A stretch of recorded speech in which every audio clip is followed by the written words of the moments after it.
আমাদের কাছে অ্যাভেলেবেল আছে, কিন্তু স্টুডেন্টের যে একটা প্যানিক যে আমরা সবাই শহরেই পড়ব আর শহরের মধ্যে শুধুমাত্র রাম ঠাকুর কলেজেই পড়ব, এটা হচ্ছে মূল সমস্যা।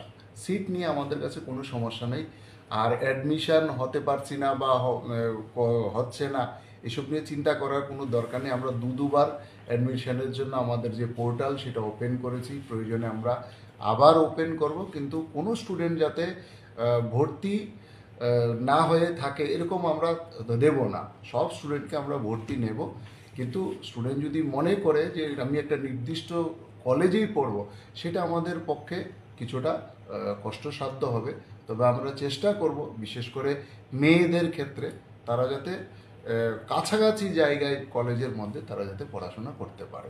ভর্তি নিয়ে এ ধরনের যে পেনিক ছড়ানো হয়েছে সেটাতে আপনারা কর্ণপাত করবেন না।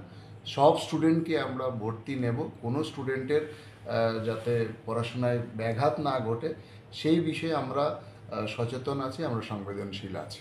যে বিরোধী দল নেতা বলেছেন যে শিক্ষার ক্ষেত্রে এখন বাছাই করে নেওয়া হচ্ছে রাজনৈতিকভাবে, সেই বিষয়টা আপনি কীভাবে দেখছেন? উনি প্রমাণ দিন।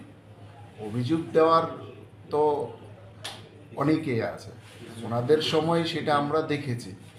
আমরা তো ওনাদের সময় পড়াশোনা করে এসেছি, আমিও কিন্তু ওনাদের সময় চাকরি পাইনি। আজকে আমাদের সরকার যেই ধরনের একটা ট্রান্সপারেন্সির মাধ্যমে আমাদের সমস্ত চাকরি বাকরি নেওয়া হচ্ছে, ওই ব্যবস্থা যদি ওনাদের সময় থাকতো তাহলে আমিও কিন্তু ওনাদের সময় চাকরি পেতাম। আমি বিলুনিয়া কলেজ থেকে আমি পড়াশোনা করে এসেছি। আমার বন্ধুবান্ধবরা এমবিবি কলেজ এবং বিবিএমসি কলেজে সেই সময় পড়াশোনা করেছে।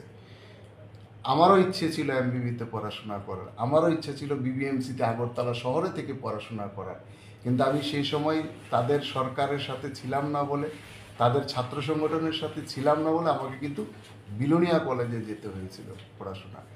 তো উনি কি বলবেন, ওনাদের দ্বারা সবচেয়ে বেশি অত্যাচারিত তো আমি হয়েছি। সুতরাং শুধুমাত্র অভিযোগের জন্য আসলে যে যেটা করে অভ্যস্ত, তার থেকে তো সেটা সহজে যায় না। তো ওনারা এটা করে অভ্যস্ত, ওনারা মনে করেন সবাই পৃথিবীর সবাই ওনাদের মতো না, ওনাদের মতো পৃথিবীর সবাই না। আমাদের সরকার স্বচ্ছতার সাথে সমস্ত কিছু অ্যাডমিশন প্রসেস, ওনাদের সময় ছিল online admission, central online admission system কেন চালু করেননি, কি অসুবিধা ছিল? অর্থাৎ যদি চালু করতেন তাহলে ওনাদের দলের যারা ছাত্ররা আছেন তাদেরকে কম নাম্বারও যারা পেয়েছেন তাদেরকে পেছনের দরজা দিয়ে ঢুকানোর একটা ফন্দি ছিল। সেটা আমাদের সরকার সেটা করে না। স্বচ্ছতার সাথে আমরা মেধার ভিত্তিতে যারা যেই ছাত্র যেখানে পড়ার উপযুক্ত সেই মেধা তালিকা অনুসারে আমরা সেখানে অনলাইন অ্যাডমিশন সিস্টেমের মাধ্যমে সেটা দিচ্ছি।